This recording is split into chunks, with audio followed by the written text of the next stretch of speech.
sommes arrivés en 1965, on a acheté une petite maison, et c'est là que des filles donc, qui étaient à la colline, les terminales, sont venues nous voir en disant bon, notre chef de maison ne revient pas l'année prochaine, donc il faut absolument que vous preniez la succession.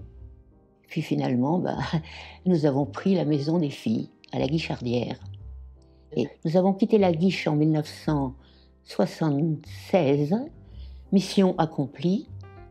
On pouvait transmettre la maison à d'autres personnes, plus jeunes que nous. Et puis, on a pu se reposer pendant quelque temps avant de prendre le moulin, pour 8 jours qui ont duré 8 ans. Et nous sommes partis en parlant du moulin en 1988.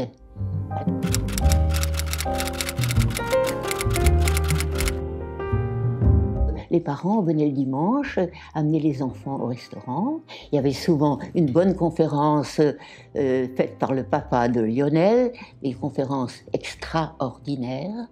Et les filles, justement, étaient très contentes. Elles étaient dans la même salle que les garçons. C'était très important, ça. D'ailleurs, les garçons étaient venus nous voir en disant « Monsieur et Madame Floch, ça ne va pas être facile pour vous d'avoir des filles avec tant de garçons autour. » On a dit « Non, ça ne va pas être facile, mais on compte sur vous, justement, pour nous aider. Vous savez, on va avoir des coups de cœur pour les filles. » Mais heureusement, dit mon mari, c'est normal que vous ayez des coups de cœur pour les filles et que les filles aient des coups de cœur pour vous. On vous demandera simplement d'être respectueux.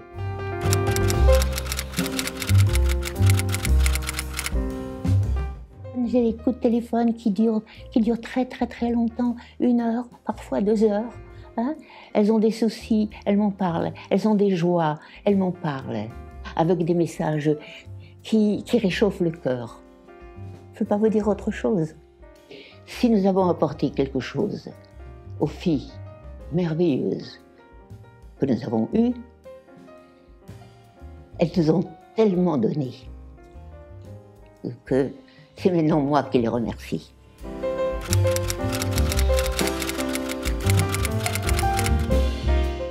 Je leur dirais simplement qu'ils ont bien de la chance. Les professeurs sont bienfaisants, les chefs de maison sont attentifs.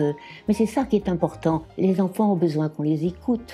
Si un élève n'a pas compris telle matière, il sait qu'il peut demander au professeur de lui expliquer ça individuellement. C'est ça l'école des Roches. Pouvoir presque tout dire et enregistrer beaucoup de choses, on se laisse guider à l'école.